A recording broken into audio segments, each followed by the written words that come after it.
Hi, everyone. My name is Peter. Nice to meet you virtually or through YouTube or wherever you're seeing this. And before I continue with the rest of this video, I want to start with a question. And that question is, do you ever feel like you're only living part of your life? That you're only skimming the depths of your life, and there's this more fuller part of yourself that you barely know? I feel that way, and that's partly why I am filming this video right now, as an exploration for myself in particular. But I'm hoping that this video and this exploration of this depth of life that I know is there will help other people explore it for themselves. So I hope this video really helps in whatever way, or guides you in whatever way that you feel called. But what am I doing? Why am I even filming this? I think first, I want to state like the obstacle that we face as a society, but what I in particular face as a human being is that, as I just mentioned through that question, I feel like we're only living part of our lives, that we're missing this depth. And until we connect with that depth of who we can be as human beings, that we'll only get so far as a species before we wipe each other out, or before we go down a path of just endless entertainment and no depth. So why is this important? I think exploring this depth and just taking a pause and knowing how to connect with this fullness of life that we know is there, but we're barely touching. I think if we can do that, not only as individuals, but as a society, we can really be a presence on this earth, not just for humans specifically, but for everything, and make life thrive. I have hope that the possibilities are endless of what we can do as a human species, as stewards of this life and the lives that we understand and can care for. And what can we do about it? So that's partly why I'm filming this video, and I hope that you would join me in this exploration of this next topic, which is wholeness. So wholeness is a passion of mine, and I'm really feel called to explore this both educationally, and by that I mean like read about it, write about it, talk about it, but also experience it through practice. And my primary practice is a contemplative one, so meditation, prayer, exercise, anything that can both get into our psyche and also our bodies, and then also what I like to think of as the heart, which is like the emotional side of this. So why wholeness? I'll start first with a personal story. Maybe like almost 15 years ago, I had a near-death experience. I'm a type 1 diabetic, and when I entered college for the first time, I was alone. I didn't know what I was doing. It was the first in my family to go to school, and I was extremely stressed out. I wasn't doing well in school. My blood sugar numbers were out of control. So in some attempt to get control over my life, I decided to overdose on insulin. I did it by accident, but I had a machine that would give me medication every hour, and I doubled that dosage so I can get my numbers back in range. Forgot I had done that, went to bed, and didn't wake up. Went into a diabetic coma.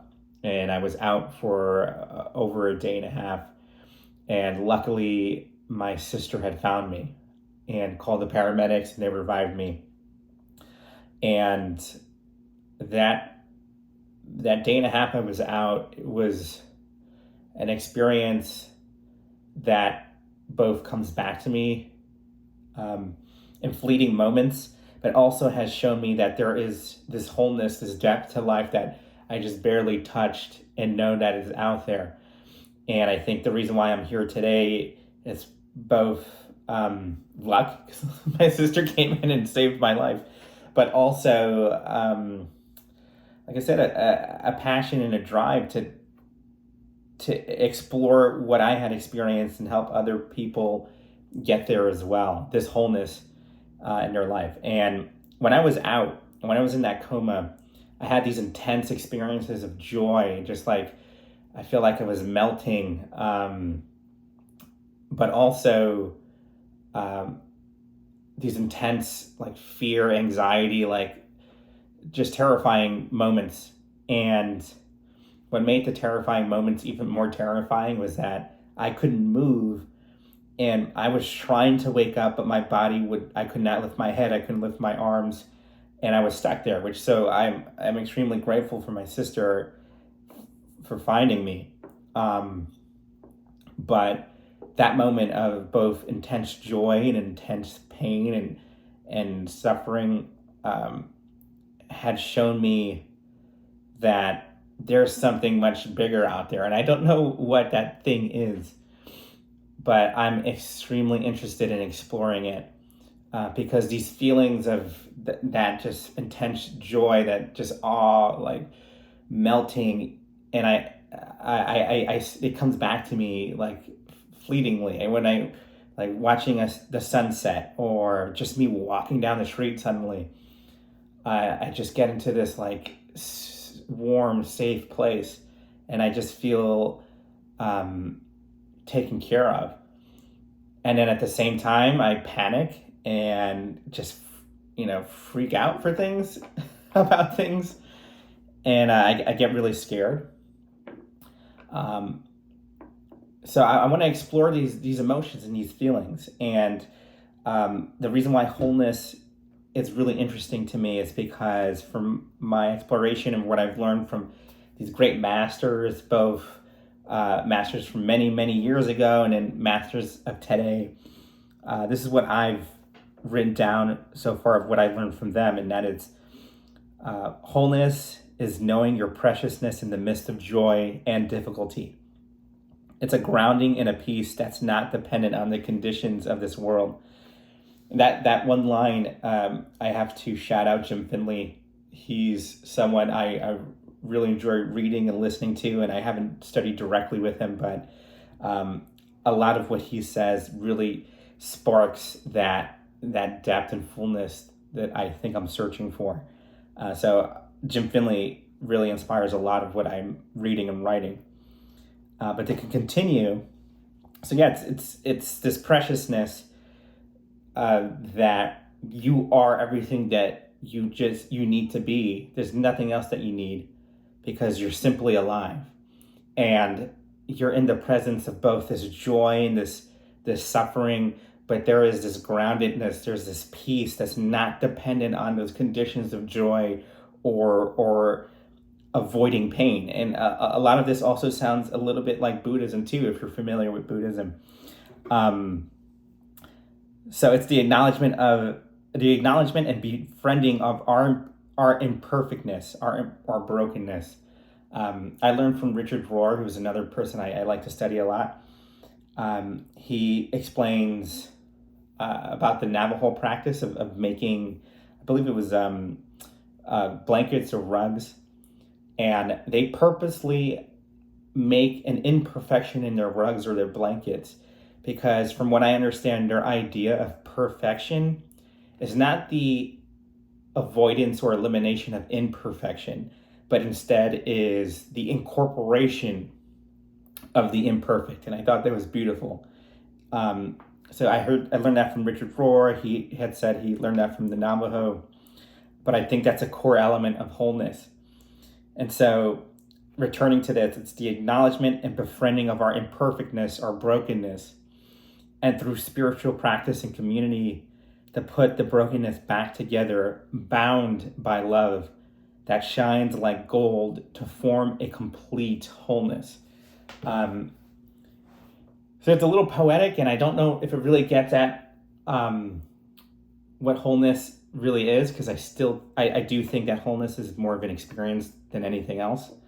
But I hope this kind of gives us an insight as to the direction that we'll be going in through these videos and these blog posts, and maybe you'll join some of the meditation sessions that I'll lead. But thank you so much for participating in this. Everything that I'll put out is going to be in the service of this wholeness. So both exploring it from an intellectual standpoint, but also in an experiential standpoint too. So what are the practices that we can do to start to implement this into our lives? So again, I'm doing this kind of as a self-exploration, but I thought it would be helpful for other people to hear what I'm thinking and exploring, and also put in your comments. What are you exploring? What are you finding out? And we can discover this wholeness for ourselves together in service of humanity. So thanks so much again. Leave a comment, send an email, and I'll be happy to connect with you. And we'll see where we go from here. Bye.